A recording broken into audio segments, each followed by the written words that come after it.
Sir 50 ಜನರನ್ನ ಕೊಲೆ ಮಾಡೋವರೆಗೂ ನನಗೆ ನೆನಪಿದೆ. ಅದಾದ್ಮೇಲೆ ನಾನು ಎಣ್ಸೋದನ್ನೇ ಬಿಟ್ಬಿಟ್ಟೆ ಅಂತ ಹೇಳಿ ಸ್ಟಾರ್ಟ್ ಮಾಡಿ ಸ್ವಲ್ಪ ದಿನದಲ್ಲೇ ಆತ ಏನ್ ದುಡ್ಡು ಕಳ್ಕೊಂಡಿದ್ದ ಅದಕ್ಕಿಂತ ಹೆಚ್ಚಿನ ಕಿಡ್ನಿಗಳನ್ನ ಮಾರುವಂತಹ ಪ್ಲಾನ್ಗೆ ಕೈ ಹಾಕ್ತಾನೆ. ಇವನ್ ಜೈಲಿಂದನೂ ಕೂಡ ಈತ ತಪ್ಪಿಸ್ಕೊಂಡಿದ್ದ.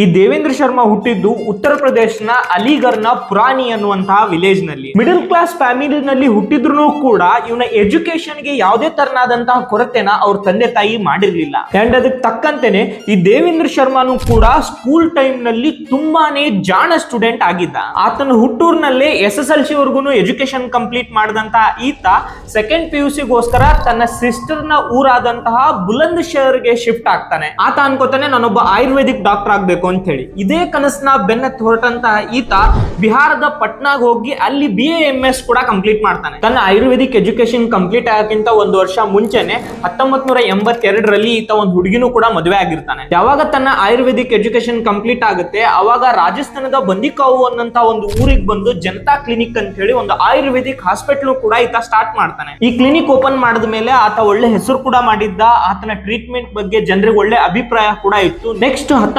1994ವರೆಗೂ ಕೂಡ ಅವನು ಇದೇ ಕ್ಲಿನಿಕ್ ನಲ್ಲೇನೆ ತುಂಬಾ ಜನರಿಗೆ ಟ್ರೀಟ್ಮೆಂಟ್ ಕೂಡ ಮಾಡ್ತಾ ಬಂದಿದ್ದ.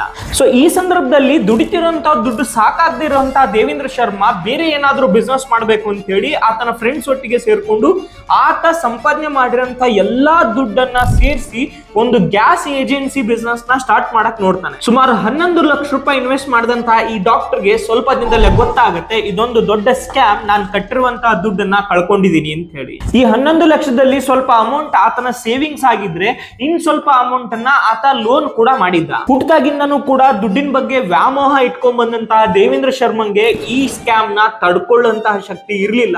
ಹೇಗಾದ್ರೂ ಮಾಡಿ ನನಗಾಗಿರುವಂತಹ ಲಾಸ್ ನ ನಾನು ರಿಕವರಿ ಮಾಡ್ಕೊಳ್ಳೇಬೇಕು, ಏನಾದ್ರೂ ಮಾಡಿ ಈ ಎಲ್ಲಾ ಸಾಲಗಳಿಂದ ನಾನು ಹೊರಗಡೆ ಬರಬೇಕು ಅಂತ ಹೇಳಿ ತುಂಬಾ ಸ್ಟ್ರಾಂಗ್ ಆಗಿ ಏನಾದ್ರೂ ಬೇರೆ ಮಾಡ್ಲಿಕ್ಕೆ ಈತ ನೋಡ್ತಾ ಇದ್ದ. ಈ ಸಂದರ್ಭಕ್ಕೆ ಈತನ ತಲೆಗೆ ಒಂದು ಭೀಕರವಾದಂತಹ ಐಡಿಯಾ ಬರುತ್ತೆ. ಆತನ ಆ ಐಡಿಯಾಕ್ಕೆ ಸಮಂಜಸ ಅನ್ನೋ ತರಾನೇ ಆತನ ಎಜುಕೇಶನ್ ಮತ್ತೆ ಆತನ ಪ್ರೊಫೆಷನ್ ಏನಿದೆ ಅದು ತುಂಬಾನೇ ಹೆಲ್ಪ್ ಆಗಿತ್ತು. ಏನು ಅಂದ್ರೆ ಈತ ತನ್ನ ಕಾಂಟ್ಯಾಕ್ಟ್ ನಲ್ಲಿ ಇದ್ದಂತಹ ಕೆಲವೊಂದಿಷ್ಟು ಡಾಕ್ಟರ್ಗಳ ಜೊತೆಗೆ ಇಲ್ಲಿಗಲ್ ಕಿಡ್ನಿ ಟ್ರಾನ್ಸ್ಪ್ಲಾಂಟೇಶನ್ ಕೂಡ ಮಾಡಕ್ ಸ್ಟಾರ್ಟ್ ಮಾಡ್ತಾನೆ. ಇದನ್ನ ಸ್ಟಾರ್ಟ್ ಮಾಡಿ ಸ್ವಲ್ಪ ದಿನದಲ್ಲೇ ಆತ ಏನ್ ದುಡ್ಡು ಕಳ್ಕೊಂಡಿದ್ದ ಆ ಎಲ್ಲಾ ದುಡ್ಡನ್ನ ಜಸ್ಟ್ ಒಂದೇ ವರ್ಷದಲ್ಲಿ ರಿಕವರಿ ಕೂಡ ಮಾಡಿದ್ದ. ಸೊ ಈ ಹಂತಕ್ಕೆ ದೇವೇಂದ್ರ ಶರ್ಮನಿಗೆ ಅರ್ಥ ಆಗಿತ್ತು, ನಾನು 10 ವರ್ಷದಿಂದ ಕಷ್ಟಪಟ್ಟಿರೋದನ್ನ ಒಂದೇ ವರ್ಷದಲ್ಲೇ ನಾನು ರಿಕವರಿ ಮಾಡಿದೀನಿ ಅಂದ್ರೆ ಇದರಲ್ಲಿ ತುಂಬಾನೇ ದುಡ್ಡು ಮಾಡಬಹುದು ಅಂತ ಹೇಳಿ. ಸೊ ಈ ಕಾರಣದಿಂದ ದುಡ್ಡಿನ ಆಶೆಗೆ ಬಿದ್ದಂತಹ ದೇವೇಂದ್ರ ಶರ್ಮಾ ಆತನಿಗೆ ಎಷ್ಟು ರಿಕ್ವೈರ್ಮೆಂಟ್ ಇರ್ತಾ ಇತ್ತು ಕಿಡ್ನಿಗಳು ಅದಕ್ಕಿಂತ ಹೆಚ್ಚಿನ ಕಿಡ್ನಿಗಳನ್ನ ಮಾರುವಂತಹ ಪ್ಲಾನ್ಗೆ ಕೈ ಹಾಕ್ತಾನೆ. ನೋಡಿ ಇವನ ಹತ್ರ ಏನ್ ಟ್ರೀಟ್ಮೆಂಟ್ ಜನರು ಬರ್ತಾ ಇದ್ರು ಅವ್ರದೇ ಕಿಡ್ನಿನ ತಗೊಂಡು ಈತ ಏನ್ ಸೇಲ್ ಮಾಡ್ತಾ ಇದ್ದ ಇದ್ರ ಬಗ್ಗೆ ಅವನಿಗೆ ಒಂದಂತೂ ಗೊತ್ತಿತ್ತು, ಒಂದಿಲ್ಲ ಒಂದಿನ ನಾನು ಪೊಲೀಸರಿಗೆ ಇದರಿಂದ ಸಿಕ್ಕಾಕೋಬಹುದು ಅಂತ ಹೇಳಿ. ಹಾಗಂತೇಳಿ ಇದನ್ನ ಇಲ್ಲಿಗೆ ಸ್ಟಾಪ್ ಮಾಡೋ ತರ ಆತ ಇರ್ಲಿಲ್ಲ. ಆತ 4 ಜನರನ್ನ ಸೇರಿಸ್ಕೊಂಡು ಒಂದು ಪ್ಲಾನ್ ಮಾಡ್ತಾನೆ. ಸೊ ಯಾವ ಊರಿನಲ್ಲಿ ಆತ ಒಂದು ಕ್ಲಿನಿಕ್ ಮಾಡಿದ್ನೋ ಅದೇ ಊರಿನಲ್ಲಿ ಒಂದು ಫೇಕ್ ಗ್ಯಾಸ್ ಏಜೆನ್ಸಿ ಕೂಡ ಆತ ಸ್ಟಾರ್ಟ್ ಮಾಡ್ತಾನೆ. ಇಲ್ಲಿ ಡಾಕ್ಟರ್ನ ಪ್ಲಾನ್ ಏನಾಗಿತ್ತು ಅಂದ್ರೆ ಅಲಿಗಢ್ನ ರೋಡ್ ಅಲ್ಲಿ ಯಾವುದೇ ಟ್ರಕ್ ಗ್ಯಾಸ್ ಗಳನ್ನ ತುಂಬಿಕೊಂಡು ಹೋಗ್ತಾ ಇದೆ ಅಂದ್ರೆ ಅವುಗಳನ್ನ ಟಾರ್ಗೆಟ್ ಮಾಡಿ ಅವ್ರನ್ನ ಕಿಡ್ನಾಪ್ ಮಾಡಬೇಕು ಅನ್ನೋದು. ಸೊ ಇದಕ್ಕೆ ಈ 4 ಜನರು ಕೂಡ ಸಾಥ್ ಕೊಟ್ಟಿದ್ರು. ಸೊ ಇವರು ಸುಮಾರು 40 ರಿಂದ 50 ಕಿಲೋಮೀಟರ್ ರೋಡ್ ಅನ್ನ ಸೆಲೆಕ್ಟ್ ಮಾಡಿ ಇಟ್ಕೊಂಡಿರ್ತಾರೆ. ಆ ರೋಡ್ ಅಲ್ಲಿ ಯಾರೇ ಗ್ಯಾಸ್ ಲೋಡ್ ಮಾಡ್ಕೊಂಡ್ ಬಂದಿದ್ರು ಕೂಡ ಅವ್ರನ್ನ ಲಾರಿ ಸಮೇತ ಕಿಡ್ನಾಪ್ ಮಾಡ್ತಾ ಇದ್ರು. ನೋಡಿ ಇವ್ರೆಲ್ಲರೂ ಸೇರಿ ನೈಟ್ ಹೊತ್ತಲ್ಲಿ ಲಾರಿಗಳನ್ನ ಅಡ್ಡ ಹಾಕಿ ಅವನ್ನ ನಿಲ್ಸಿ ಅವ್ರನ್ನೆಲ್ಲರೂ ಕೂಡ ಕಿಡ್ನಾಪ್ ಮಾಡ್ಕೊಂಡ್ ಬರ್ತಾ ಇದ್ರು. ಜೊತೆಗೆ ಅದರಲ್ಲಿ ಸಿಗುವಂತಹ ಸಿಲಿಂಡರ್ ಗ್ಯಾಸ್ ಗಳನ್ನ ತನ್ನ ಏನೊಂದು ಫೇಕ್ ಏಜೆನ್ಸಿ ಇತ್ತು ಅದ್ರ ಮೂಲಕ ಸೇಲ್ ಮಾಡ್ತಾ ಇದ್ದ. ಅದ್ರ ಒಟ್ಟಿಗೆ ಆ ಲಾರಿ ಡ್ರೈವರ್ ಗಳನ್ನ ಸಾಯಿಸಿ ಅವರ ಕಿಡ್ನಿಗಳನ್ನು ಕೂಡ ಸೇಲ್ ಮಾಡ್ತಾ ಇದ್ದ. ಅಂಡ್ ಏನ್ ಕಿಡ್ನಾಪ್ ಮಾಡಿದಾಗ ಸಿಕ್ಕಿರುವಂತಹ ಲಾರಿ ಇರುತ್ತೆ ಅದನ್ನು ಕೂಡ ಸೆಕೆಂಡ್ ಮಾರ್ಕೆಟ್ ನಲ್ಲಿ ಮಾಡಿ ಅದರಿಂದನೂ ಕೂಡ ದುಡ್ಡು ಮಾಡ್ಕೊತಾ ಇದ್ದ. ಸೊ ಟೋಟಲ್ ಆಗಿ ಈ ಡಾಕ್ಟರ್ಗೆ 3 ಕಡೆಯಿಂದನೂ ಕೂಡ ದುಡ್ಡು ಬರ್ತಾ ಇತ್ತು. ಸೊ ಇದೆಲ್ಲ ಮಾಡುವಾಗ ಇವ್ರಿಗೆ ನೆಕ್ಸ್ಟ್ ಸ್ಟೆಪ್ ತಲೆನೋವಾಗುವಂತದ್ದು, ಸತ್ತ ಮೇಲೆ ಅವರ ದೇಹಗಳ ವಿಲೇವಾರಿ ಮಾಡುವಂತ ಕೆಲಸ. ಸೊ ಅದಕ್ಕೆ ಈ ಡಾಕ್ಟರ್ ತಗೊಂಡಂತ ಆಲೋಚನೆ ಯಾರ ತಲೆಲೂ ಕೂಡ ಬರುವಂತದ್ದಲ್ಲ ನೋಡಿ. ಸ್ವಲ್ಪ ದಿನದಲ್ಲೇ ಈ ಸಮಸ್ಯೆಗೂ ಕೂಡ ಒಂದು ಒಳ್ಳೆ ಸೊಲ್ಯೂಷನ್ ಕೂಡ ಈತ ಕಂಡುಕೊಂಡಿದ್ದ. ಒನ್ಸ್ ಈತ ಕಿಡ್ನಾಪ್ ಮಾಡಿ ಅವ್ರನ್ನ ಕೊಲೆ ಮಾಡಿ ಅವರ ಕಿಡ್ನಿನ ರಿಮೂವ್ ಮಾಡಿಕೊಂಡು ಅದನ್ನ ಮಾರಿದ್ಮೇಲೆ ಆತನ ಕ್ಲಿನಿಕ್ ಇಂದ ಸುಮಾರು 250 ಕಿಲೋಮೀಟರ್ ದೂರದಲ್ಲಿದ್ದಂತ ಒಂದು ಹಜಾರಾ ಕೆನಲ್ ಅನ್ನುವಂತ ಒಂದು ಲೊಕೇಶನ್ ತಗೊಂಡು ಹೋಗ್ತಾ ಇದ್ದ. ಸೊ ಈ ಹಜಾರಾ ಕ್ಯಾನಲ್ ಏನು ಅಂದ್ರೆ ಗಂಗಾ ನದಿ ರಿವರ್ ಇಂದಾಗಿ ಬರುವಂತ ಒಂದು ಸಪರೇಟ್ ಕ್ಯಾನಲ್ ಇದೆ. ರೈತರಿಗೆ ನೀರಿನ ವ್ಯವಸ್ಥೆ ಇರಲಿ ಅಂತ ಹೇಳಿ ಬ್ರಿಟಿಷರ ಕಾಲದಲ್ಲಿ ಇದನ್ನ ಕ್ರಿಯೇಟ್ ಮಾಡಿದ್ದಾರೆ. ಇಲ್ಲಿ ಯಾಕೆ ಆತ ಡೆಡ್ ಬಾಡಿಗಳನ್ನ ತಗೊಂಡ್ ಬರ್ತಾ ಇದ್ದ ಅಂದ್ರೆ ಇಲ್ಲಿ ಸಾವಿರಾರು ಸಂಖ್ಯೆನಲ್ಲಿ ಮೊಸಳೆಗಳು ಕಂಡು ಬರ್ತವೆ ನೋಡಿ. ಒನ್ಸ್ ಈತ ಬಾಡಿನ ತಗೊಂಡ್ಬಂದು ಆ ಮೊಸಳೆ ಇರುವಂತ ಕೆನಲ್ ಅಲ್ಲಿ ಹಾಕಿದ ತಕ್ಷಣ ಒಂದು ಪೀಸು ಸಿಗದೆ ಇರೋ ತರ ಫ್ರೀ ಆಫ್ ಕಾಸ್ಟ್ ಅಲ್ಲಿ ಆ ಎಲ್ಲಾ ಡೆಡ್ ಬಾಡಿಗಳನ್ನ ಅವು ಡಿಸ್ಪೋಸ್ ಮಾಡ್ತಾ ಇದ್ವು. ಸೊ ಈ ಹಜಾರಾ ಕ್ಯಾನಲ್ ಆತನಿಗೆ ಎಷ್ಟು ಹೆಲ್ಪ್ಫುಲ್ ಆಗಿತ್ತು ಅಂದ್ರೆ ಪ್ರತಿ ಸಾರಿ ಕೊಲೆ ಮಾಡಿದಾಗ್ಲೂ ಕೂಡ ಆತ ಎಲ್ಲಾ ಡೆಡ್ ಬಾಡಿಗಳನ್ನ ಇದೇ ಹಜಾರಾ ಕ್ಯಾನಲ್ ತಗೊಂಬಂದ್ ಹಾಕ್ತಾ ಇದ್ದ ನೋಡಿ. ಯಾವುದೇ ಕೊಲೆ ಕೇಸ್ ನಲ್ಲಿ ಕೊನೆಗೆ ಡೆಡ್ ಬಾಡಿ ಸಿಕ್ಕಿಲ್ಲ ಅಂತಂದ್ರೆ ಆ ಕೇಸ್ ಯಾವುದೇ ತರನಾಗಿ ಕೋರ್ಟ್ ಅಲ್ಲಿ ಸ್ಟ್ಯಾಂಡ್ ಆಗಲ್ಲ. ಈ ದೇವೇಂದ್ರ ಶರ್ಮಾ ಬರೀ ಕೊಲೆ ಮಾಡೋದಷ್ಟೇ ಅಲ್ದೇನೆ ತಾನು ಸಿಕ್ಕಾಕೋಬಾರ್ದು ಅಂತ ಹೇಳಿ ಎಲ್ಲಾ ಸಾಕ್ಷಿಗಳನ್ನು ತುಂಬಾ ಕ್ಲೀನ್ ಆಗಿ ಕ್ಲಿಯರ್ ಮಾಡ್ತಾ ಬಂದಿದ್ದ ನೋಡಿ. ಈ ಹಂತಕ್ಕೆ ದೇವೇಂದ್ರ ಶರ್ಮಾ ತುಂಬಾನೇ ದುಡ್ಡು ಮಾಡಿದ್ದ. ಅದರೊಟ್ಟಿಗೆ ಸುಮಾರು 125ಕ್ಕೂ ಹೆಚ್ಚು ಕಿಡ್ನಿಗಳನ್ನ ಈತ ಟ್ರಾನ್ಸ್ಪ್ಲಾಂಟ್ ಮಾಡಿದ್ದ. ಇದೇ ತರನೇ ತುಂಬಾ ವರ್ಷ ಮಾಡ್ತಾ ಬಂದಂತ ಈತನಿಗೆ ಈ ಕೆಲಸನೂ ಕೂಡ ಬೇಜಾರಾಗ್ತಾ ಬಂದಿತ್ತು. ತನ್ನ ಕೊಲೆ ಮಾಡೋ ಪ್ಯಾಟರ್ನ್ ಏನಿದೆ ಅದು ತುಂಬಾ ಲೆಂದಿ ಪ್ರೋಸೆಸ್ ಆಗುತ್ತೆ. ತುಂಬಾ ಜನರ ಇನ್ವಾಲ್ವ್ಮೆಂಟ್ ಇರೋದ್ರಿಂದಾಗಿ ತನ್ನ ದುಡ್ಡು ಹಂತ ಹಂತವಾಗಿ ಬೇರೆ ಬೇರೆದವ್ರಿಗೆ ಶೇರ್ ಆಗುತ್ತೆ ಅನ್ನೋದನ್ನ ಸಹಿಸ್ಕೊಳಕ್ ಆಗಿರ್ಲಿಲ್ಲ. ಸೊ ಇದಕ್ಕೋಸ್ಕರ ಈತ ಒಂದು ಹೊಸ ಪ್ಲಾನ್ ಮಾಡ್ತಾನೆ. ಈ ಹಂತಕ್ಕೆ ಈ ಎಲ್ಲಾ ಕೊಲೆಗಳು ಬರೀ ದುಡ್ಡುಗಷ್ಟೇ ಅಲ್ದೇನೆ ಆತನಿಗೆ ಕೊಲೆ ಮಾಡೋದು ಕೂಡ ಒಂಥರದ ಖುಷಿ ವಿಷಯ ಆಗೋಗಿತ್ತು. ಹಾಗಾಗಿ ಆತನ ಕ್ರೈಮ್ ಪ್ಯಾಟರ್ನ್ ಏನಿತ್ತು ಅದನ್ನ ಈತ ಕಂಪ್ಲೀಟ್ ಆಗಿ ಈ ಕ್ಷಣದಿಂದ ಚೇಂಜ್ ಮಾಡ್ಕೋತಾನೆ ನೋಡಿ. ಈತ ಏನ್ ಬಾಡಿಗಳನ್ನ ಕೊಲೆ ಮಾಡಿದ್ಮೇಲೆ ಹಜಾರಾ ಕೆನಲ್ ನಲ್ಲಿ ಹಾಕ್ತಾ ಇದ್ದ ಆ ಒಂದು ಲೊಕೇಶನ್ ಇಂದ ಸ್ವಲ್ಪ ದೂರದಲ್ಲೇ ಒಂದು ಸಿಟಿ ಇತ್ತು, ಕಾಸ್ಗಂಜ್ ಅಂತ ಹೇಳಿ. ನೆಕ್ಸ್ಟ್ ದೇವೇಂದ್ರ ಶರ್ಮಾ ತನ್ನ ಊರಿನಿಂದ ಡೆಲ್ಲಿಗೆ ಹೋಗ್ತಾ ಇದ್ದ. ಡೆಲ್ಲಿನಲ್ಲಿ ಈ 90s ಟೈಮ್ ನಲ್ಲಿ ಈಗಿರೋ ತರ ಮೊಬೈಲ್ ಆಪ್ ಗಳಾಗ್ಲಿ ಯಾವುದೇ ತರನಾದಂತ ರಿಜಿಸ್ಟ್ರೇಷನ್ ಟ್ಯಾಕ್ಸ್ ಗಳಿರ್ಲಿಲ್ಲ. Just tours and travels office ಗಳಿಗೆ ಹೋಗಿ ಫೇಕ್ ಡಾಕ್ಯುಮೆಂಟ್ಸ್ ಗಳನ್ನ ಕೊಟ್ಟು ಅಲ್ಲಿಂದ ಒಂದು ಕ್ಯಾಬ್ ಅನ್ನ ಈ ಕಾಸರ್ಗಂಜ್ಗೆ ಬುಕ್ ಮಾಡ್ತಾ ಇದ್ದ. ಡೆಲ್ಲಿಯಿಂದ ಕಾಸರ್ಗಂಜ್ ವರ್ಗು ಕೂಡ ಬಂದು ಕಾಸರ್ಗಂಜ್ ಹತ್ರ ಬರ್ತಿದ್ದಂಗೆನೆ ಹಿಂದೆ ಕೂತಿರುವಂತಹ ದೇವೇಂದ್ರ ಶರ್ಮಾ ಮುಂದೆ ಡ್ರೈವ್ ಮಾಡ್ತಿರುವಂತಹ ಡ್ರೈವರ್ ಕುತ್ತಿಗೆನ ಕೊಯ್ದು ಆತನನ್ನ ಸಾಯಿಸ್ತಾ ಇದ್ದ. ಅಂಡ್ ಆ ಟ್ಯಾಕ್ಸಿ ಡ್ರೈವರ್ ನ ದೇಹವನ್ನ ಅದೇ ಕಾರ್ ಒಳಗಡೆ ಹಾಕೊಂಡು ಕಾಸರ್ಗಂಜಿಂದ ಹಜಾರಾ ಕ್ಯಾನಲ್ ವರ್ಗುನು ಕೂಡ ಆತನೇ ಡ್ರೈವ್ ಮಾಡ್ಕೊಂಡ್ ಬಂದು ಆ ಡ್ರೈವರ್ ಬಾಡಿನ ಮತ್ತೆ ಅದೇ ಮೊಸಳೆಗಳಿಗೆ ಹಾಕಿ ಅಲ್ಲಿಂದ ಗಾಡಿನ ತಗೊಂಡ್ಬಂದು ಯಾವ್ದಾದ್ರು ಸೆಕೆಂಡ್ ಶೋರೂಮ್ ಅಲ್ಲಿ ಮಾರಿ ಅಲ್ಲಿಂದ ಮನೆಗೆ ಬರ್ತಾ ಇದ್ದ. ಅಂಡ್ ಪ್ರತಿ ಸರಿನೂ ಕೂಡ ಇದು ಕಾಸ್ಗಂಜೆ ಆಗಿರ್ತಿರ್ಲಿಲ್ಲ.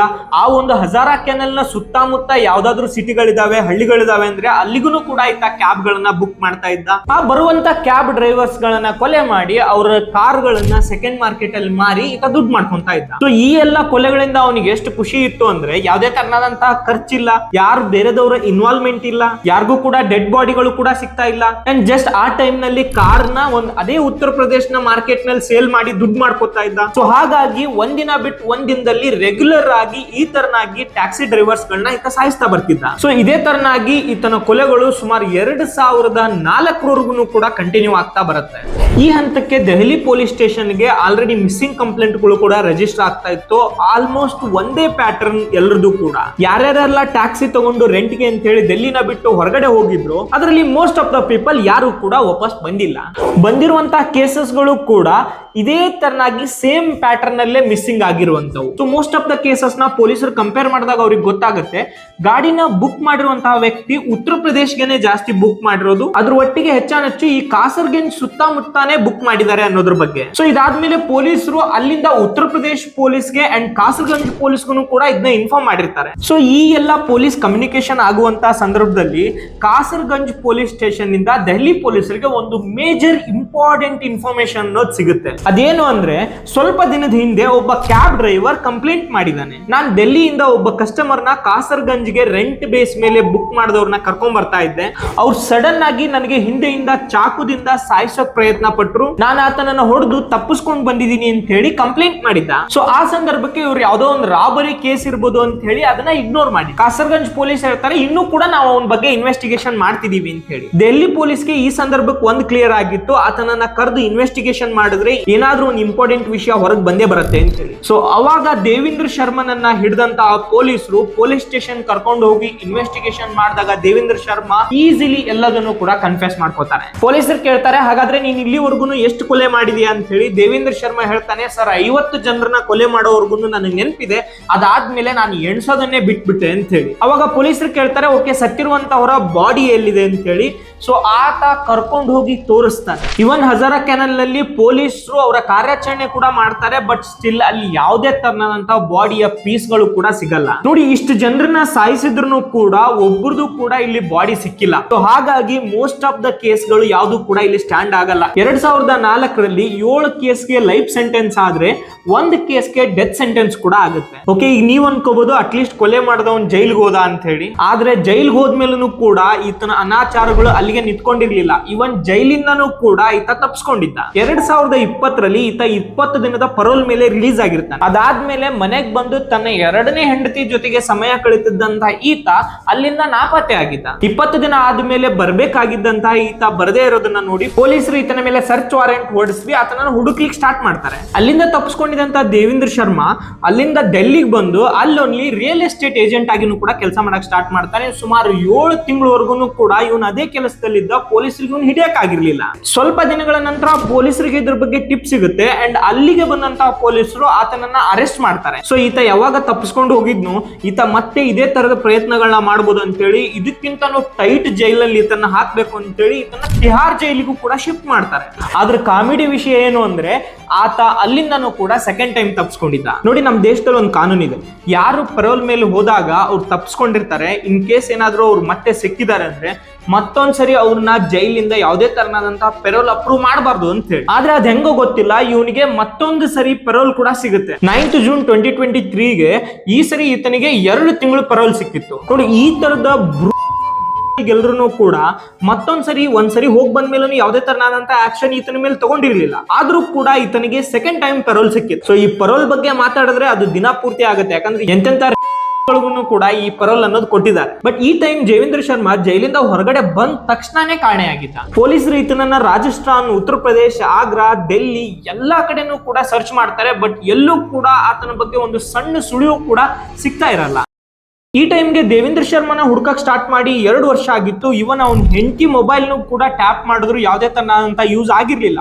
ಪೊಲೀಸರು ಈ ಹಂತಕ್ಕೆ ಅನ್ಕೊಂಡಿದ್ರು, ಓಕೆ ಇಷ್ಟ್ರ ಮೇಲೆ ಈ ದೇವೇಂದ್ರ ಶರ್ಮನ ಹುಡ್ಕಕ್ ಆಗಲ್ಲ ಅಂತ ಹೇಳಿ ತಮ್ಮ ಕಂಪ್ಲೀಟ್ ಹೋಪ್ ನ ಕಳ್ಕೊಂಡಿದ್ದಂತಹ ಪೊಲೀಸರಿಗೆ ಒಂದು ಫೈನಲ್ ಟಿಪ್ ಅಂತ ಸಿಗುತ್ತೆ. ಏನಂದ್ರೆ ದೇವೇಂದ್ರ ಶರ್ಮಾ ಯಾವ ಊರಿನಲ್ಲಿ ಮೊದಲು ತನ್ನ ಕ್ಲಿನಿಕ್ ಸ್ಟಾರ್ಟ್ ಮಾಡಿದ್ನು ಅದೇ ಊರ್ನ ಸುತ್ತಮುತ್ತ ಜನ ನೋಡಿದ್ದಾರೆ ಅಂತ ಹೇಳಿ. ಸೊ ಯಾರು ಈ ಟಿಪ್ ಕೊಡ್ತಾ ಇದ್ರು ಆತನನ್ನ ಹೋಗಿ ಮೀಟ್ ಆಗಿ ಪೊಲೀಸರು ಕಂಪ್ಲೀಟ್ ಇನ್ಫಾರ್ಮೇಶನ್ ತಗೋತಾರೆ. ಸೊ ಈ ದೇವೇಂದ್ರ ಶರ್ಮಾ ಮೊದಲೇನು ಕ್ಲಿನಿಕ್ ಮಾಡಿದ್ದ ಆ ಲೊಕೇಶನ್ ಇಂದ ಸುಮಾರು 15 ಕಿಲೋಮೀಟರ್ ದೂರದಲ್ಲೇನೆ ಗೋಡಾ ಕಟ್ಲ ಅಂತ ಹೇಳಿ ಒಂದು ಹಳ್ಳಿ ಇತ್ತು. ಆ ಹಳ್ಳಿನಲ್ಲಿ ಇದ್ದಂತಹ ಒಂದು ದೇವಸ್ಥಾನಕ್ಕೆ ಆ ಸಂದರ್ಭಕ್ಕೆ ಒಬ್ರು ಸ್ವಾಮೀಜಿ ಬೇಕಾಗಿರ್ತಾರೆ. ಸೊ ತುಂಬಾ ಕಡಿಮೆ ಸ್ಯಾಲರಿನಲ್ಲೇ ದೇವಸ್ಥಾನದ ಸ್ವಾಮೀಜಿ ಆಗಿ ಅದನ್ನ ಮೇಂಟೈನ್ ಮಾಡ್ಕೊಂಡು ಹೋಗ್ತೀನಿ ಅಂತ ಹೇಳಿದ್ರಿಂದಾಗಿ ಈ ದೇವೇಂದ್ರ ಶರ್ಮಾನ ಆ ಊರಲ್ಲಿ ಇದ್ದಂತವ್ರು ಅಕ್ಸೆಪ್ಟ್ ಮಾಡಿ ಜಾಬ್ಗೂ ಕೂಡ ಇಟ್ಕೊಂಡಿರ್ತಾರೆ. ನೋಡಿ, ಈ ದೇವೇಂದ್ರ ಶರ್ಮಾ ಈಗ ಮೊದ್ಲಿನ ತರ ಕಾಣಿಸ್ತಾ ಇರ್ಲಿಲ್ಲ. 2 ವರ್ಷದ ಹಿಂದೆ ತಪ್ಪಿಸ್ಕೊಂಡಿರೋದ್ರಿಂದಾಗಿ ಫುಲ್ ಗಡ್ಡ ಮೀಸೆ ಬಿಟ್ಟಿರೋದ್ರಿಂದ ಒಬ್ಬ ಟೇಟ್ ಸ್ವಾಮೀಜಿ ತರನೇ ಕಾಣ್ತಾ ಇದ್ದ. ಪೊಲೀಸರು ಫಸ್ಟ್ ಈತನನ್ನ ನೋಡಿದಾಗ ಅವ್ರಿಗೆ ನಂಬಕ್ಕೆ ಆಗಿರ್ಲಿಲ್ಲ ಇವನೇ ಅಂತ ಹೇಳಿ. ಅಂಡ್ ಆತ ಆ ಒಂದು ದೇವಸ್ಥಾನಕ್ಕೆ ಸೇರ್ಕೊಂಡ ಮೇಲೆ